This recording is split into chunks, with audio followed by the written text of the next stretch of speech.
సింహాచలం శ్రీ వరాహలక్ష్మీ నరసింహస్వామి దేవస్థానం executive officer J వెంకట్రావుపై దశాబ్ద క్రితం నమోదైన అవినీతి కేసు మళ్లీ తెరపైకి వచ్చింది. గతంలో సీతంపేట ఐటీడీఏ ప్రాజెక్ట్ ఆఫీసర్గా పనిచేసిన సమయంలో ఆయనపై వచ్చిన అక్రమ ఆస్తుల ఆరోపణలపై ఏపీ ప్రభుత్వం సమగ్ర విచారణకు ఆదేశించింది. విచారణాధికారిగా జాయింట్ కలెక్టర్ నియమిస్తూ 6 వారాల్లోగా నివేదిక సమర్పించాలని ఉత్తర్వుల్లో జారీ చేసింది. ఈ పరిణామం సింహాచలం దేవస్థానం వర్గాలతో పాటు పరిపాలనా వర్గాల్లోనూ సంచలనం రేపుతోంది. కీలకమైన దేవస్థానం బాధ్యతల్లో ఉన్నతాధికారిపై గత కేసు తెరపైకి రావడంతో ఆయన భవిష్యత్తుపై ఉత్కంఠ నెలకొంది.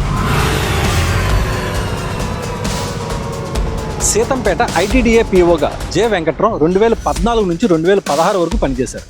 ఈ క్రమంలో ఆయన ఆదాయానికి మించి ఆస్తులు కూడబెట్టారన్న ఫిర్యాదులు ఏసీబీకి అందాయి. దీంతో 2016లో ఏసీబీ అధికారులు సడన్గా రంగంలో దిగారు. శ్రీకాకుళం, విజయనగరం, విశాఖపట్నం జిల్లాల నుంచి 5 ప్రత్యేక బృందాలు ఒకేసారి సోదాలు నిర్వహించాయి. వెంకట్రావు నివాసం, కార్యాలయం, అలాగే ఆయన బంధువుల ఇళ్లలోనూ తనిఖీలు చేశారు. దాదాపు రోజంతా సాగిన ఈ సోదాల్లో ఏసీబీ అధికారులకు కీలక ఆధారాలు లభించాయి. ఏసీబీ అధికారుల లెక్కల ప్రకారం వెంకట్రావు చట్టబద్ధమైన ఆదాయానికి అసమానమైన ఆస్తులు కలిగి ఉన్నట్లు గుర్తించారు. సోదాల్లో దాదాపు 1 కోటి రూపాయల విలువైన ఆస్తి పత్రాలను స్వాధీనం చేసుకున్నారు. అంతేకాకుండా 2 బ్యాంక్ లాకర్ల వివరాలను కూడా సీజ్ చేశారు. ఈ ఆస్తులన్నీ ఆయన ప్రభుత్వ ఉద్యోగిగా సంపాదించిన ఆదాయానికి సరిపోలడం లేదని అప్పట్లోనే ఏసీబీ నిర్ధారించింది. ఈ కేసులో వెంకట్రావుపై ప్రధానంగా 2 రకాల ఆరోపణలు ఉన్నాయి. ఒకటి, అవినీతి నిరోధక చట్టం కింద అక్రమ ఆస్తుల కేసు. రెండవది, all India services conduct rules ఉల్లంఘన. 2016లోనే ఆయనకు నోటీసులు కూడా జారీ చేయాయి. All India service conduct rules 1968లోని రూల్ 3 ఆఫ్ 2B ఆఫ్ 5 ప్రకారం ప్రైవేట్ ఆస్తులను సరైన రీతిలో ప్రకటించలేదనే ఆరోపణ. అలాగే తన పదవిని దుర్వినియోగం చేసి తనకు, తన కుటుంబానికి, సన్నిహితులకు ఆర్థిక ప్రయోజనాలు చేకూర్చుకున్నారనే అభియోగం ఉంది. అయితే అప్పట్లో ఈ కేసుపై ఏసీబీ విచారణ జరిగినప్పటికీ క్రిమినల్ కోణంలో పూర్తిస్థాయి దర్యాప్తు ముందుకు సాగలేదు. ఫైల్ కొంతకాలం పక్కన పడిపోయింది. ప్రస్తుతం వెంకట్రావు సింహాచలం దేవస్థానం ఈవోగా కీలక బాధ్యతలు నిర్వర్తిస్తున్నారు. కోట్లాది రూపాయల ఆదాయం, వేలాది భక్తులు వచ్చే ఈ దేవస్థానంలో ఆయన పదవి ఎంతో ప్రతిష్టాత్మకమైనది. ఇలాంటి సమయంలో ప్రభుత్వం ఆయన గత రికార్డును పరిశీలించింది. 2016 సీతంపేట కేసులో అసంపూర్తిగా ఉన్న విచారణను పూర్తి చేయాలని నిర్ణయించింది. దీనిలో భాగంగానే తాజాగా జిల్లా జాయింట్ కలెక్టర్ను విచారణాధికారిగా నియమిస్తూ ఉత్తర్వులు ఇచ్చింది.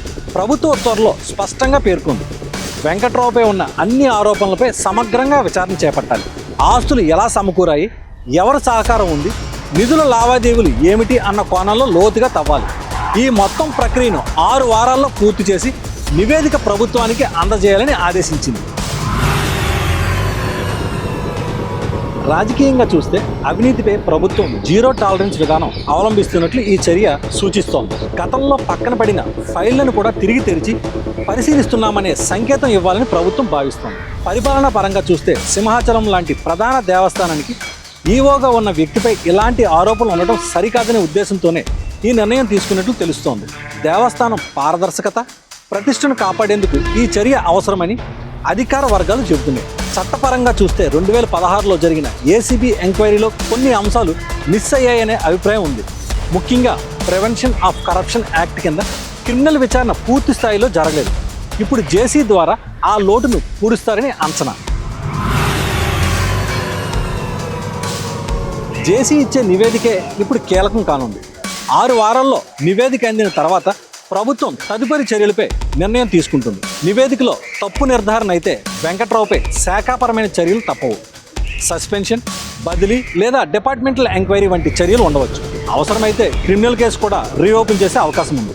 మరోవైపు వెంకట్రావు మాత్రం తనపై వచ్చిన ఆరోపణలన్నీ నిరాధారమైనవని, తాను నిబంధనల ప్రకారమే పనిచేశానని చెబుతున్నట్లు సన్నిహిత వర్గాలు చెబుతున్నాయి. అయితే అధికారికంగా ఆయన ఇంకా స్పందించలేదు.